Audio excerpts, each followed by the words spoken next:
Donc là, je méditerai avec vous sur l'Ancien Testament, la lecture du jour, Ésaïe 5. Alors simplement, il faut resituer un petit peu le contexte du style, le style littéraire qui va être lu. Lors des vendanges, on avait l'habitude, en Judée, de chanter des chants un peu paillards pour... un petit peu comme chevalier de la table ronde, vous voyez, pour y chanter les plaisirs du vin, mais aussi les plaisirs de la femme. La femme était comparée à une vigne, avec des formes généreuses, avec des fruits généreux. Bon, c'était un style de l'époque. Et du coup, Ésaïe va le reprendre, ce style, mais il va en changer, vous en doutez, le sens. Je commence donc la lecture. Je veux chanter pour mon ami le chant du bien-aimé à sa vigne. Mon ami avait une vigne sur un coteau fertile. Il en retourna la terre, en retira les pierres, pour y mettre un plan de qualité. Au milieu, il bâtit une tour de garde et creusa aussi un pressoir. Il en attendait de beaux raisins, mais elle en donna de mauvais.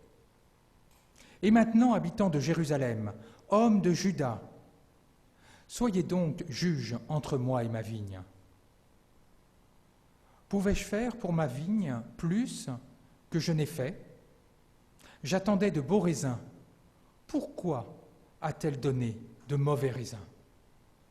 Eh bien moi, je vais vous apprendre ce que je ferai de ma vigne.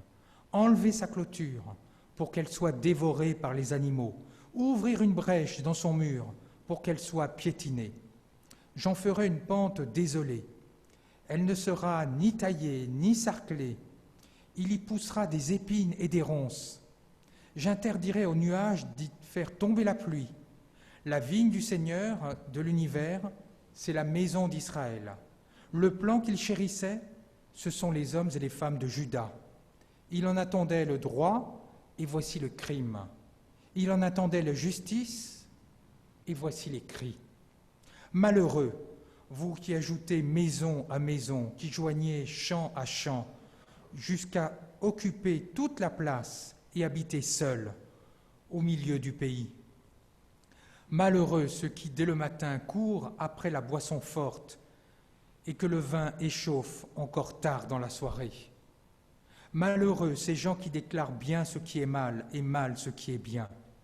Malheureux ceux qui se prennent pour des sages, ceux qui se croient intelligents.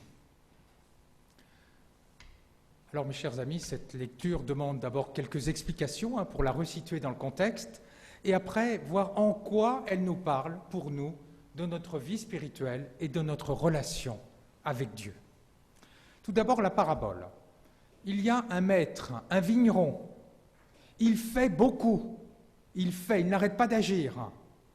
Tout d'abord, il laboure la terre. Il retourne la terre pour enlever les mauvaises herbes, pour l'aérer, pour permettre à la pluie d'y pénétrer et plus tard de nourrir la vigne. Cela demande beaucoup d'efforts. Il enlève les pierres pour permettre à la vigne de croître tranquillement. Il construit une tour pour surveiller qu'aucun intrus ne rentre dans la vigne, pour la piétiner. Le texte, la suite nous dit même qu'il sous-entend qu'il élève une clôture pour protéger la vigne et même qu'il la taille. Donc beaucoup d'efforts. Et pour finir, il met des plants de qualité, le texte hébreu dit des plants rouges écarlates, une belle couleur qui laisse entrevoir une belle récolte de raisins. Donc il fait beaucoup le vigneron. Il fait beaucoup, mais il attend beaucoup. Il attend une belle récolte pour pouvoir faire un vin de qualité. Il pressera les grains de raisin dans le pressoir qu'il a fait. Malheureusement, il ne va pas avoir ce qu'il attendait. Il va avoir des raisins de qualité tellement mauvaise qu'il ne pourra pas les utiliser pour faire du vin, ni pour les manger. Alors il prend à partie ses auditeurs. Il dit « Et maintenant, soyez juges, vous, habitants de Jérusalem et de Juda. » C'est-à-dire, sous-entendu, comment réagiriez-vous à ma place, vous, habitants de Juda et de Jérusalem? Et il nous prend à partie aussi. Comment est-ce que vous réagiriez à ma place? Eh bien, il y a 3 réactions de sa part. Tout d'abord, d'un point de vue émotionnel. Il est déçu. Mais qu'est-ce que j'aurais pu faire de plus pour cette vigne et que je n'ai pas fait? Rien. Il a tout fait. Il est déçu. Il est même en colère. Il a tellement donné, mais rien reçu, que cela le met en colère. Un petit peu comme si nous nous investissons beaucoup dans une relation, qu'elle soit amoureuse, qu'elle soit amicale, ou même dans la vie professionnelle. Si nous donnons beaucoup et que nous recevons qu'ingratitude, notre amour va se transformer, risque de se transformer en haine. Plus on a aimé, plus on est déçu, plus on est dans la haine et la colère. Donc il est dans la colère. Il va agir.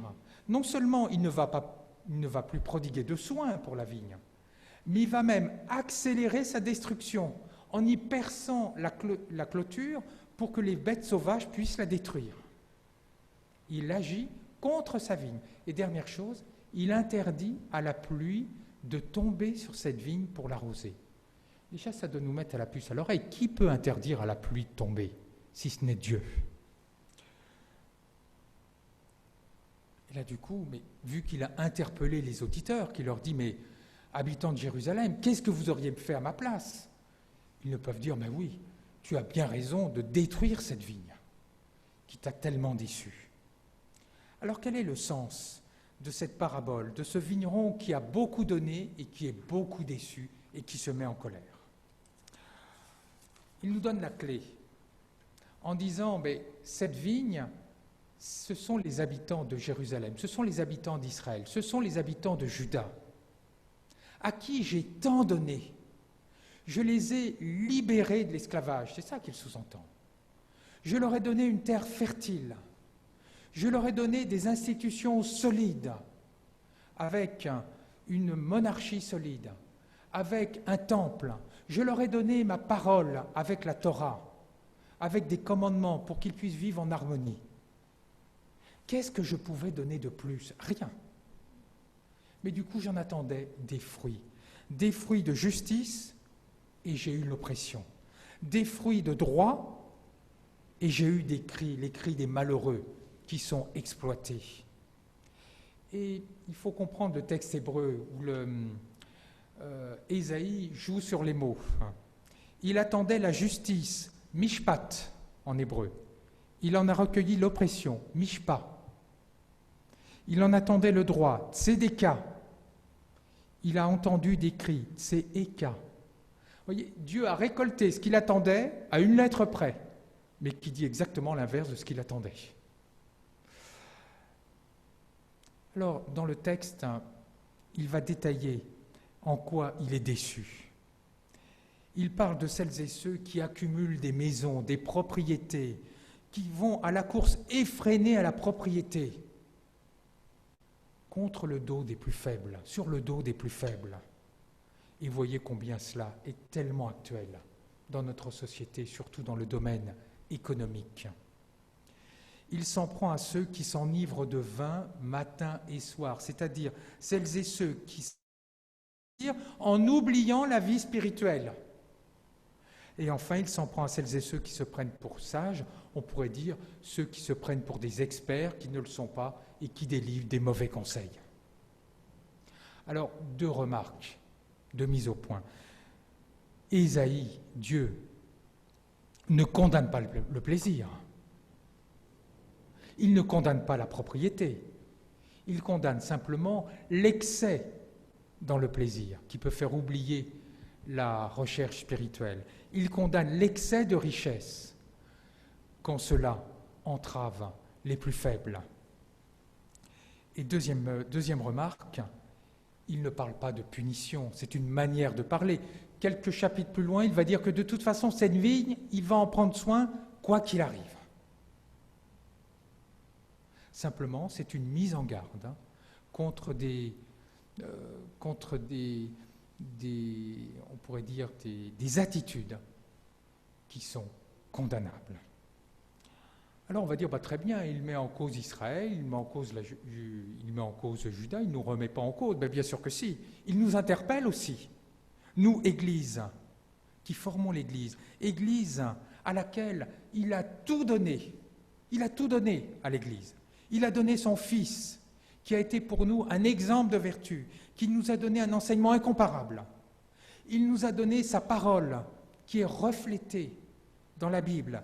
Il nous a donné les sacrements, qui nous donnent une force spirituelle pour mieux vivre. Il nous a donné des ministères qui permettent d'organiser notre vie d'Église et d'être en harmonie les uns avec les autres. Il nous a donné beaucoup, mais il attend beaucoup. Et la question qui nous est posée, c'est quels sont les fruits que nous portons en Église? Quels sont les fruits d'amour que nous portons dans notre communauté? Il nous a donné aussi beaucoup à chacune et chacun d'entre nous. Bien sûr, ce qu'il donne en Église, il nous donne à chacune et chacun d'entre nous, mais il nous donne en plus des conditions matérielles très favorables. Que pourrions-nous espérer de plus? Si Isaïe venait, il nous dirait, mais qu'est-ce que vous pouvez attendre de plus de Dieu? La nourriture, vous l'avez. Le logement, vous l'avez. Vous avez des conditions de travail qui sont bien meilleures qu'il y a, même s'ils se sont beaucoup dégradés, en tout cas bien meilleures qu'il y a, en tout cas au XIXe siècle, et qui vous permet d'avoir du temps. La liberté, vous l'avez, contrairement à certains pays. Quels sont les fruits que nous donnons, vu que Dieu nous donne tout? Quels sont les fruits d'amour que nous portons autour de nous? Dieu nous donne le maximum. Il attend en Église et de nous que nous donnions le maximum. Alors pour conclure, je rappellerai simplement les deux idées. D'abord, cette parabole du vigneron qui a beaucoup donné, mais qui malheureusement est déçu, car il n'a que des fruits amers. Une manière de dire que Dieu nous donne beaucoup, mais il attend beaucoup de nous. Chères sœurs et frères, soyons des vignes qui donnent des fruits généreux. Amen.